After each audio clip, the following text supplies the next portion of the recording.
April 21st, 1865. The air hung heavy with a grief so profound it seemed to leach the very colour from the sky. Even the nascent green of spring appeared muted, veiled by an invisible shroud of sorrow. From the heart of a nation fractured and weary, a train, draped in the mournful panoply of black bunting, began its sombre journey. A slow, deliberate procession westward, bearing a burden of unimaginable weight. The mortal remains of Abraham Lincoln, America's first assassinated president. The second-to-last car, a rolling sarcophagus, held the key to this national tragedy, a symbolic ending to a war that had defined and nearly destroyed the very soul of the Republic. The rhythmic chugging of the engine, normally a sound of progress and hope, now echoed only with lamentation, a mournful dirge carried on the wind. Over the next 12 days, that funeral train, a creeping monument to loss, would snake its way across the landscape, a dark artery pumping sorrow through the veins of a nation. Millions paused, their lives, their labours, their very existence, momentarily suspended as they lined the railroad sidings, their faces etched with a mixture of shock, disbelief, and profound sadness. Old men, their faces lined with the wisdom and scars of a long life. Young mothers, clutching their children close.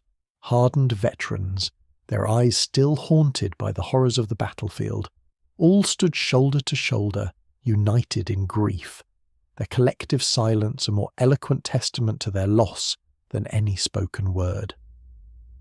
For a fleeting moment, as the train lumbered past, each was granted a glimpse of the open casket, a brief, haunting vision of the martyred president's still face, the face that, just weeks before, had radiated hope, a promise of healing.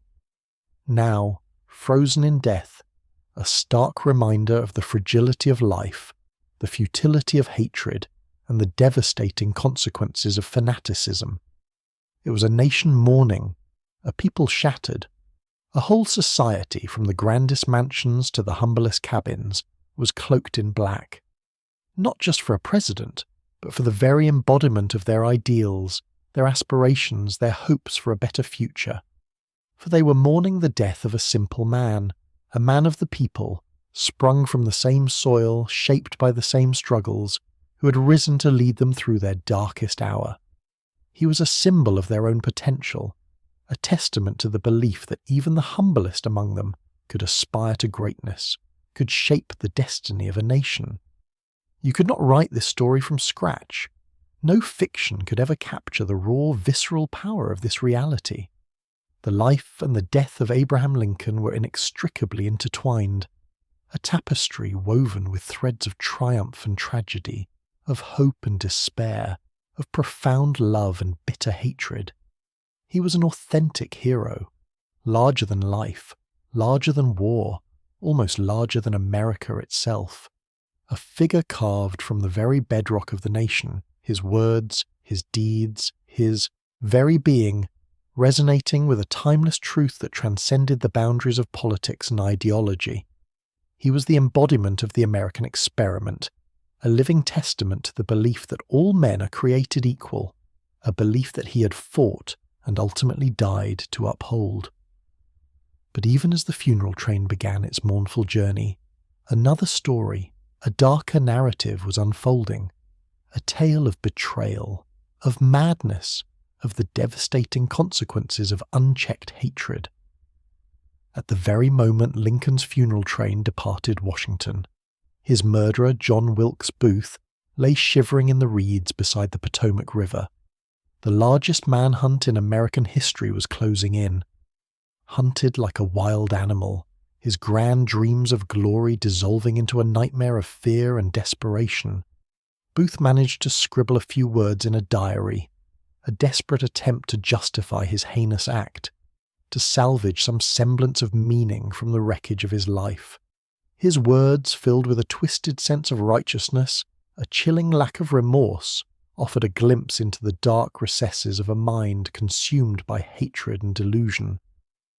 "Our cause being almost lost," he wrote, his hand trembling. "Something decisive and great must be done. The country groaned beneath its tyranny and prayed for this end. And yet now behold the cold hands they extend to me. God cannot pardon me if I have done wrong, yet I cannot see any wrong." It's often said that Booth killed Lincoln because he was a failed actor, because he went mad, consumed by jealousy and thwarted ambition. But the truth was far more complex, far more disturbing. John Wilkes Booth shared political views that were identical to the views held by millions of Southerners, hundreds of thousands, and likely millions of Northerners. He was not insane, not mad, unless you consider the deeply ingrained prejudices and resentments that festered within the heart of a divided nation as a form of madness. For decades, the issue of slavery had simmered beneath the surface of American society, threatening to erupt into open conflict.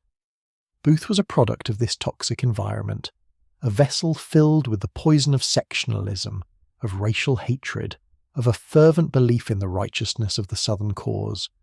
For 150 years, people have asked, why? Why did this handsome, rich, happy young man, a celebrated actor admired by thousands, commit such a monstrous act? While millions of people disliked Lincoln, and hundreds of thousands fought against him in armies, and thousands wanted to see him dead, and maybe dozens even dared to dream of it, only one person in millions stepped up to him with a pistol, and that was John Wilkes Booth. The answer, it seemed, lay not in simple madness, but in a complex confluence of factors: political ideology, personal ambition, a thirst for glory, and a deep-seated sense of entitlement. Booth believed he was acting on behalf of a righteous cause, that he was a liberator, a hero, destined to be remembered alongside Brutus and other legendary figures who had struck down tyrants. But history, as it often does, would paint a very different picture. One of a misguided zealot, a tragic figure consumed by hatred, forever condemned for his act of unspeakable violence. The night of April 13th, 1865, was one of the most radiant anyone in Washington could remember, a stark contrast to the darkness that would descend upon the city just 24 hours later. With the agony of the Civil War drawing to a close, the city celebrated peace with an unbridled exuberance, draping itself in lights, a shimmering testament to the triumph of the Union cause. Gas lamps blazed, illuminating the faces of revellers. Fireworks exploded in the sky, painting fleeting masterpieces of colour against the velvet canvas of the night. The air crackled with a palpable sense of relief, of jubilation, a collective sigh of release after 4 long years of bloodshed and uncertainty. This incredible sense of jubilation, that the war was finally coming to an end, was witnessed in the light, the spectacular scenery, with the crowds on the street and the lights in all the windows. It must have been a beautiful thing to behold, a scene of unparalleled joy and hope. "The great struggle is over," editorialized the New York Times, capturing the prevailing mood of the nation. "The history of blood is brought to a close. The last shot has been fired. The last man we trust has been slain. The war was over, the Union was preserved, and a new era of peace and prosperity beckoned. Or so it seemed." But beneath the surface of this national celebration, a dark current of resentment flowed, a simmering anger that threatened to undermine the fragile peace. And nowhere was this resentment more acute than in the heart of John Wilkes Booth. That night John Wilkes Booth walked among the revellers, a solitary figure in a sea of joyous faces, his heart filled with a burning rage, his mind consumed by a desperate sense of loss. The scent of gunpowder still lingered in the air, a painful reminder of the South's defeat. The sound of laughter and celebration grated on his ears, a mockery of his deepest convictions. He heard the taunts against General Lee, the architect of Southern military strategy, now disgraced. The jeers directed at the Confederate Army, once a symbol of Southern pride. He saw the Union soldiers in their blue uniforms, marching up and down the streets, celebrating their victory. It was, for most Americans, the most beautiful, joyful night in American history, since they had won the Revolutionary War, a celebration of freedom, of unity, of a shared national identity. But for John Wilkes Booth, it was a night of profound disillusionment, a painful reminder of everything he had lost. Later, a disconsolate Booth wrote his mother a note, his words revealing the depths of his despair. Everything was bright and splendid, he lamented, more so in my eyes if it had been a display in a nobler cause, but so goes the world, might makes right. He felt that his world was shattered, his values invalidated, his future stolen. His spirit, once buoyant and optimistic, was now crushed under the weight of defeat.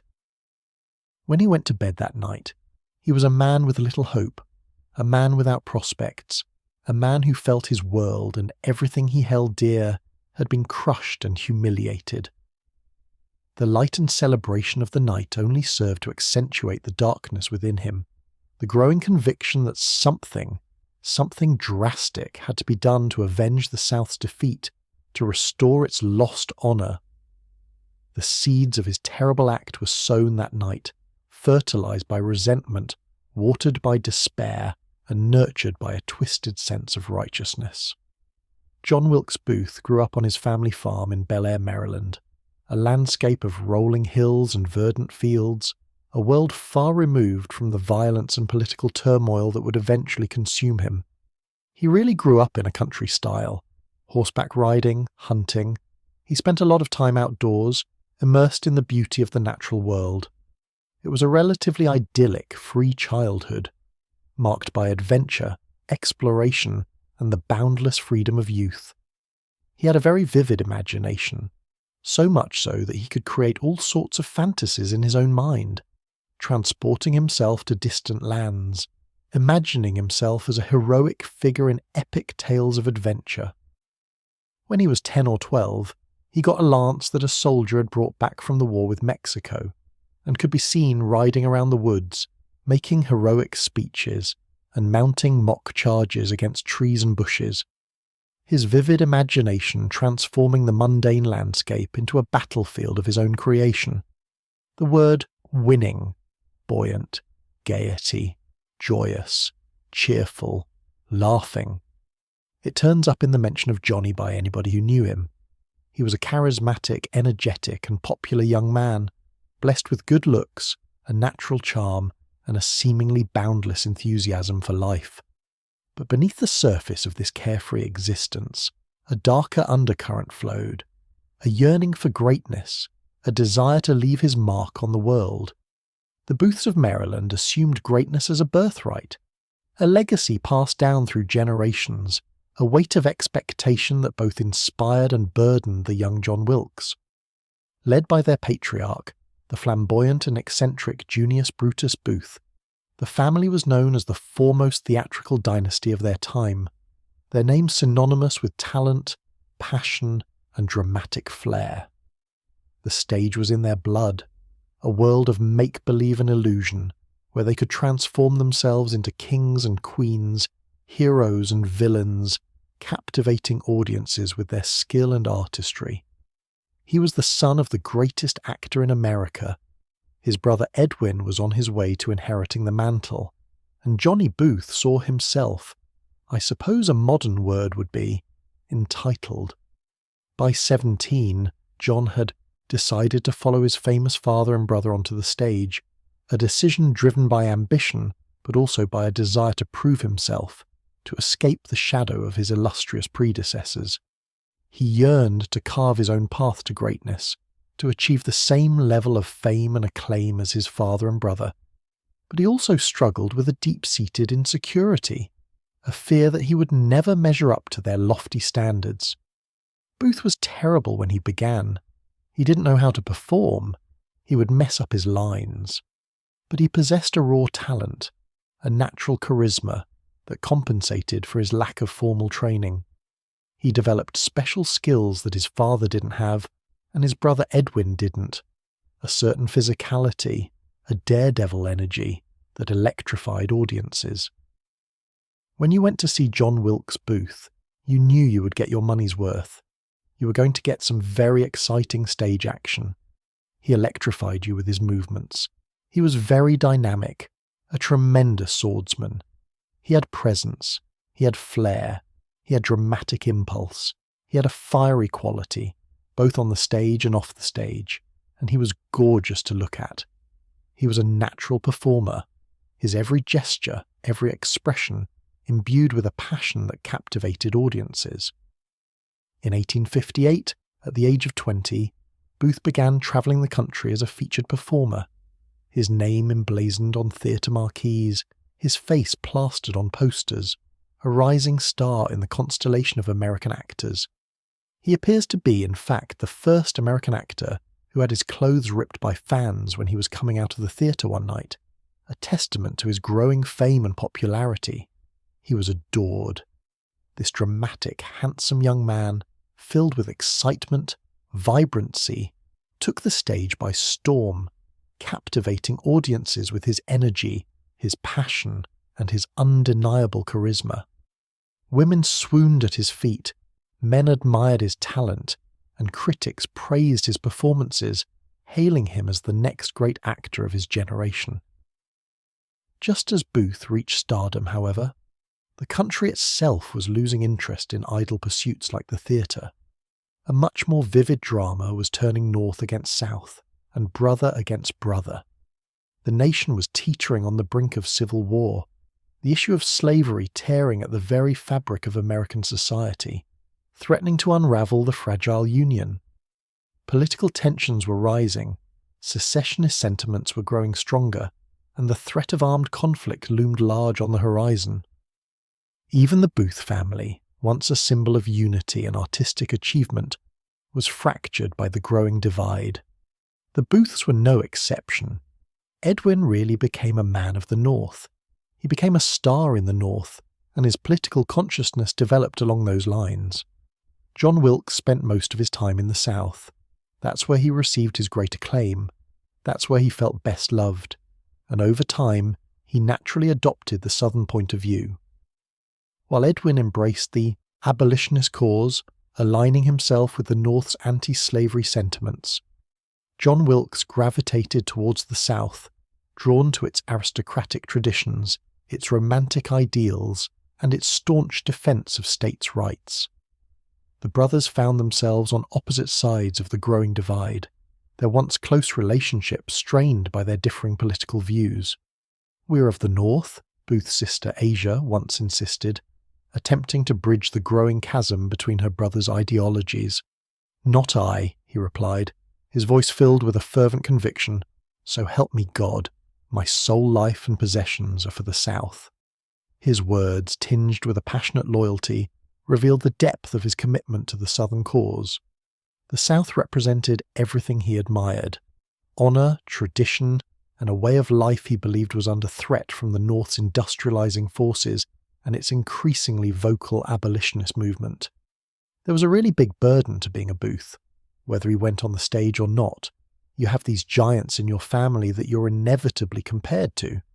To some extent, as a young man, he needed to, just psychologically, individualise himself from them, and to show that he was his own person. While his family dispersed across the North, Booth spent most of his time in Richmond, Virginia, the citadel of the South, the beating heart of the Confederacy. He viewed the South as the ideal type of society, unlike the North, which he considered rough, mongrel. The South was pure, untainted by the vulgar commercialism and social unrest that he associated with the North. He did not view slavery as an evil. He did not see the inherent injustice and brutality of owning another human being. Slavery was God's blessing to the African American. It brought him to Christianity. It brought him to higher civilization. This deeply flawed reasoning, fueled by prejudice and ignorance, was tragically common among white Southerners of the time. It was the abolitionists in the North that were splitting this country apart, and he hated abolitionists. He hated the anti-slavery movement, viewing them as dangerous radicals who threatened to destroy the Southern way of life. His political views hardened over time, fueled by his experiences in the South, his interactions with Confederate sympathizers, and his own deep-seated prejudices.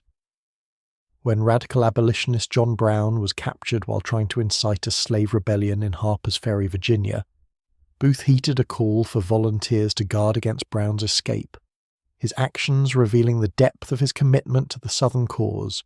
He couldn't help but be impressed as Brown held the nation spellbound from his prison cell, issuing bloody prophecies about the fate of the Union, even though he vehemently opposed Brown's ideology. Brown's unwavering conviction, his willingness to die for his beliefs, resonated with Booth, even as he condemned his actions. One of the interesting features of John Wilkes Booth is his fascination with romantic characters, with heroic characters in particular, people who defined the age, people whose acts made everyone stand up and pay attention to what he was doing.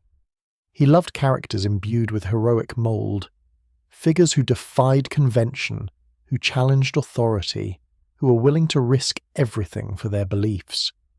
This fascination with heroism, with grand gestures and dramatic acts, would ultimately play a significant role in his decision to assassinate Abraham Lincoln, transforming him, in his own mind, from a mere actor into a historical figure of epic proportions. In November 1860, a little-known Illinois politician named Abraham Lincoln was elected president, a victory that sent shockwaves through the South and further inflamed the already volatile political climate. The victory of an anti-slavery Republican provoked 7 states to secede from the Union and enraged millions of Southern sympathizers, including John Wilkes Booth, who viewed Lincoln's election as a declaration of war against the Southern way of life. "We used to laugh at his patriotic froth whenever secession was discussed," a friend remembered, recalling Booth's fervent defense of Southern principles. But when Booth remembered that, he was insane on that one point. No one who knew him can well doubt.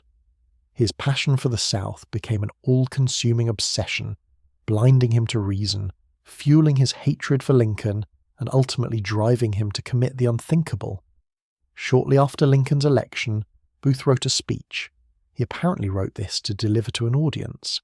It doesn't appear that he ever had an opportunity, but it is a great window into Booth's mind, and it shows us that Booth is terrifically disturbed by the division of the country, that he blames the abolitionists entirely, and essentially he sees what's happening as a giant John Brown raid on the South.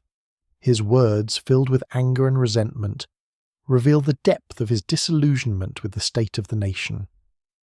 "You all feel the fire now raging in the nation's heart," he wrote, his pen scratching furiously across the page. "It is a fire lighted and fanned by northern fanaticism, the fire which naught but blood can extinguish. The South wants justice, has waited for it long, she will wait no longer." He saw the war as a direct assault on the South's way of life, an attempt by the North to impose its values and beliefs on a society that cherished its traditions and its independence. "This war is eating my life out." These words reflected the torment within Booth, the growing sense that his world was crumbling around him. He felt powerless to stop the tide of events, but he was determined to fight back, to defend the South against what he perceived as a tyrannical government. President Lincoln once said, "I have a strong impression that I shall not live to see its end." These words, spoken with a premonition of his own demise, would prove tragically prophetic. The small skirmish that Lincoln thought would be quickly over had, by 1862, turned into a bloody stalemate, with no end in sight, claiming thousands of lives and leaving the nation scarred and divided. Lincoln haunted the War Department, where reports of casualties preyed on his mind, weighing him down with a burden of grief and responsibility. This is not an abstract conflict. The important battlefields could be heard or could be gone to very quickly. The casualties stumbled into the capital, a constant reminder of the human cost of the war. Lincoln was someone who felt death and disappointment and difficulty extremely clearly. It was always with him, that the sheer physical, grueling horror of it, the weight of the war, the constant stream of bad news, the endless casualty lists, took a heavy toll on Lincoln, aging him prematurely and casting a shadow of melancholy over his once jovial demeanour. He assumed the role of a sort of a bereaved and grieving father. He did absorb all of the loss, and it ages him, and it weighs him down, and it makes him so melancholy and sombre. He felt the pain of every loss, the anguish of every bereaved family, and he carried that burden with him every day of the war. In February 1862, death reached out and touched Lincoln's own family, bringing the war's devastation even closer to home. His beloved 12-year-old son, Willie, fell sick with typhoid, contracted from drinking tainted water, a common occurrence in Washington during the Civil War. After a week-long illness, Willie died, leaving Lincoln and his wife, Mary, devastated by grief. The light went out of his life, and he mourned very, very deeply, the loss of his son compounding the already immense burden he carried on his shoulders. And then he was forced to go back into the work of seeing other boys die, a cruel irony that only deepened his sense of despair. He was constantly wondering, why is this happening? What was God's purpose in this death? Why would he be so afflicting not only the nation, but Lincoln personally? He grappled with questions of faith, of morality, of the very nature of good and evil, seeking solace in Scripture and wrestling with the seemingly incomprehensible events that were unfolding around him. It calls to mind the biblical story that Lincoln was seen reading in the White House, which is the book of Job, this man who just has everything taken from him. Job collapses as Lincoln collapses, but that's not the end of the story. The collapse is on its way towards some new understanding of the nature of reality and the moral universe. Out of suffering, Lincoln resolved, must come a new birth of freedom, a renewed commitment to the ideals of equality and justice that had been the foundation of the American experiment. If so many had to lose their lives, it must be so that many more could gain their freedom. He clung to this belief as a lifeline, a source of hope in the face of overwhelming despair, and he vowed to continue the fight for a more just and equitable society, even in the face of unimaginable loss. In January 1863, Lincoln issued an order freeing the slaves in the rebellious Confederate States, a bold and controversial decision that transformed the meaning of the war and solidified his place in history as the great emancipator. His Emancipation Proclamation transformed the meaning of the war. He's now linked the cause of black freedom to the cause of the preservation of an American republic, which means in effect the war is being fought to reinvent the United States, not to preserve it. He understood that the war was not just about preserving the Union, it was about creating a new, more just and equitable society, one that lived up to the ideals enshrined in the Declaration of Independence. The government, the republic that would come out of this war would not at all be the same anymore. It would be a nation founded on the principles of liberty and equality for all, regardless of race or colour. What else could be God leading us to? What else could all this death and suffering and blood mean, except a greater understanding of what it is to be a free people? He believed that the government was built on an idea, and that this was a war over an idea, and to surrender, to withdraw, to compromise on that idea would be to surrender something precious for all humanity, for all time. He viewed the war as a moral imperative, a battle for the soul of the nation, and he was determined to see it through to the end, regardless of the personal cost. "I expect to maintain this contest until successful," Lincoln wrote, his words reflecting his unwavering resolve, "or till I die, or I'm conquered, or the country forsakes me." He had no illusions about the difficulty of the task ahead, but he was prepared to fight on, to endure whatever hardships were necessary to achieve victory. There was no more talk of conciliation, no talk of compromise through some kind of political process. This is an outcome that can only be tried by war, and decided by victory. Tried by war, decided by victories. Those 6 words put it all. The trial of war would last far longer than Abraham Lincoln ever imagined, testing the limits of his endurance and pushing the nation to the brink of collapse.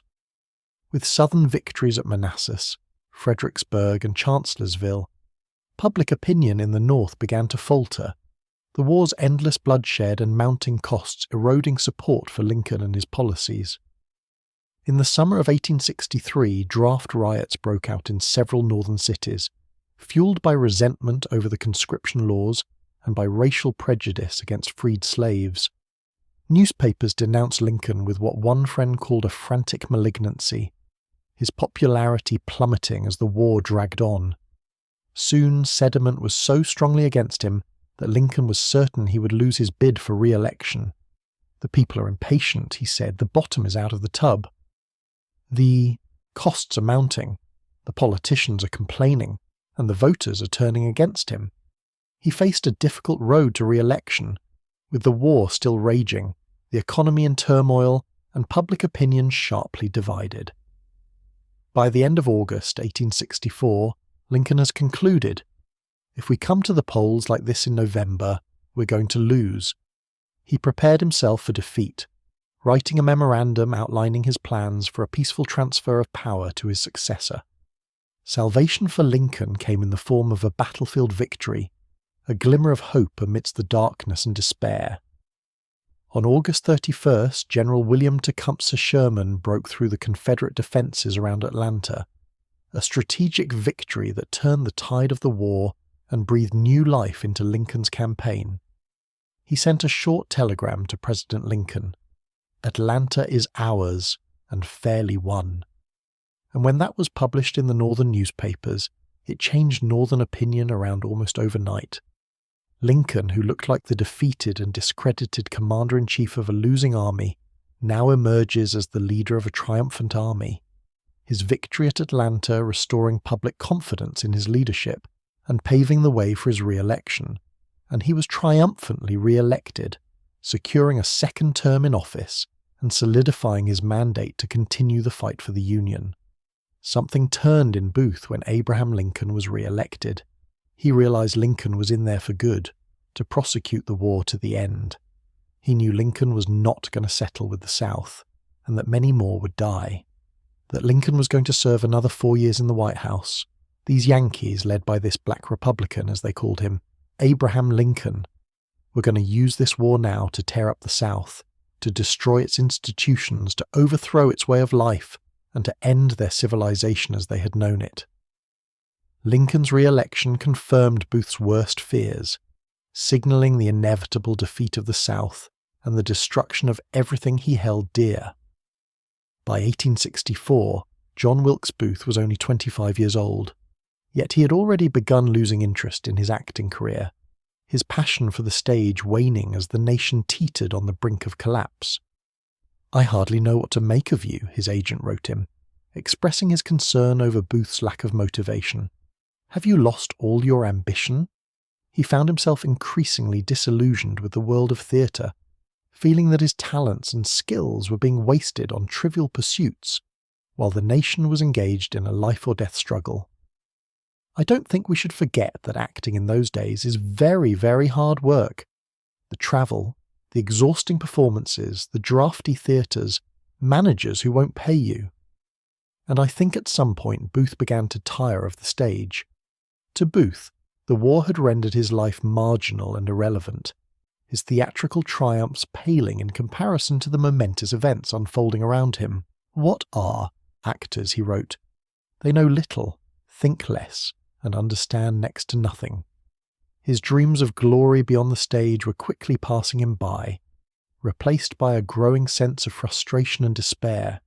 He had nothing to show for the war but the scars of a few overzealous states' duels, his attempts to enlist in the Confederate army thwarted by his family, who feared for his safety, and by his own reluctance to abandon his acting career.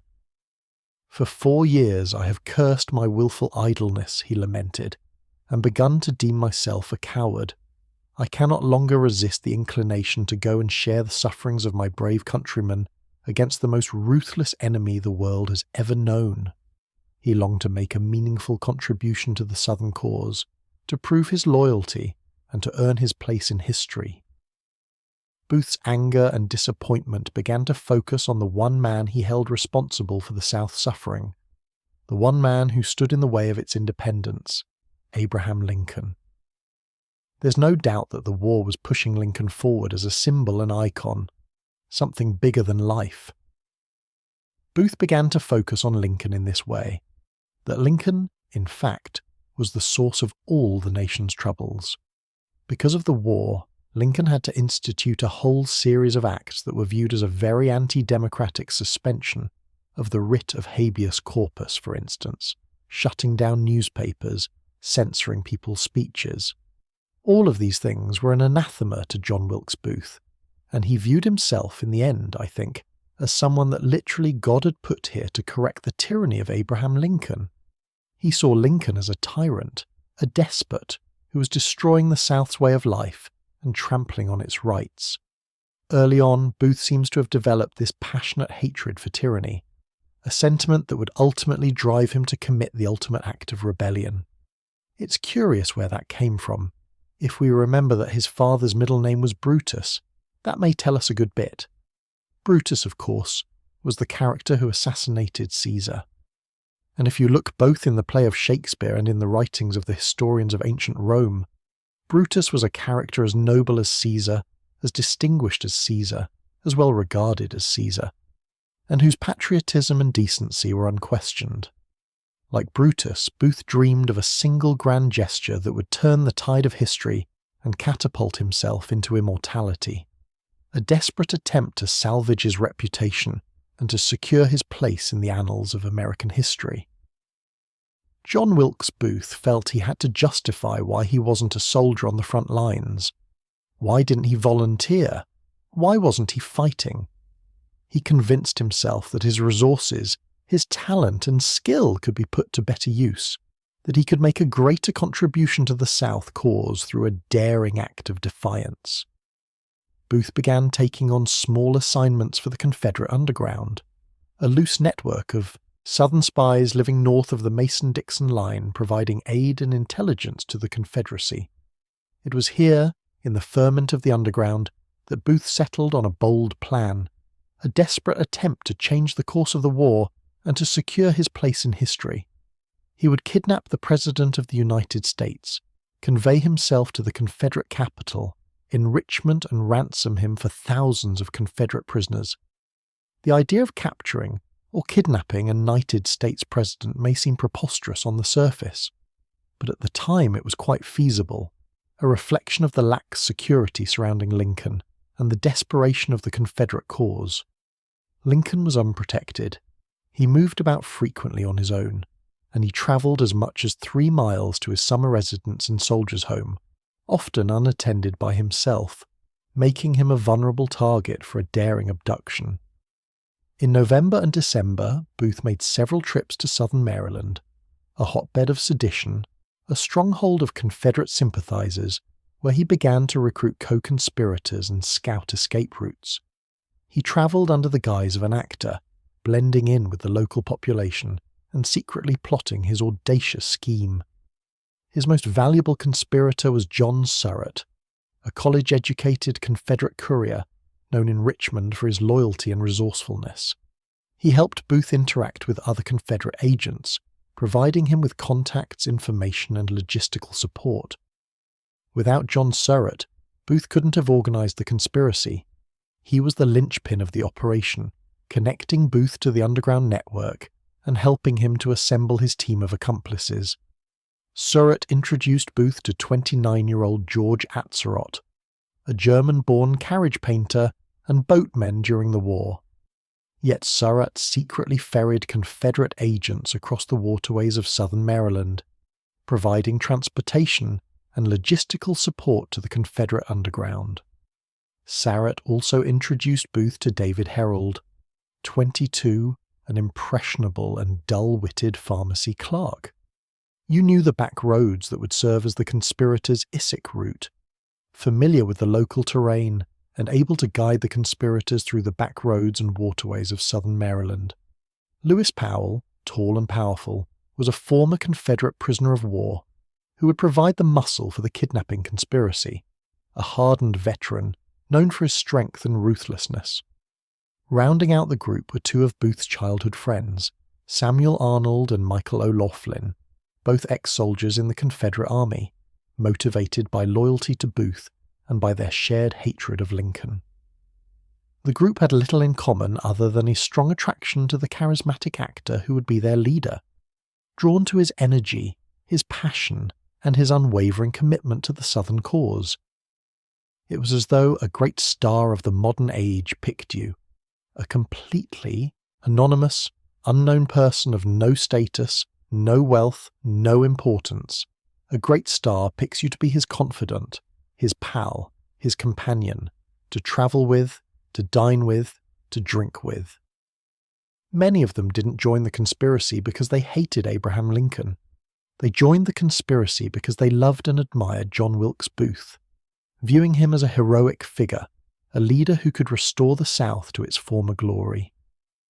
They were young, impressionable, and easily manipulated, drawn into Booth's orbit by his charisma, his passion, and his promises of glory. On March 4th, 1865, more than 50,000 people gathered under rainy skies to witness Abraham Lincoln's second inauguration, a testament to his enduring popularity and to the nation's hope for a brighter future. After 4 harrowing years, the end of the war was at last in sight, a moment of profound relief and anticipation.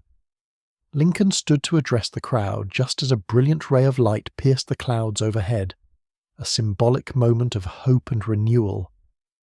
"Let us strive on to finish the work we are in," Lincoln implored, his voice ringing with emotion, "to bind up the nation's wounds, to care for him who shall have borne the battle, and for his widow and his orphan, to do all which may achieve and cherish a just and lasting peace.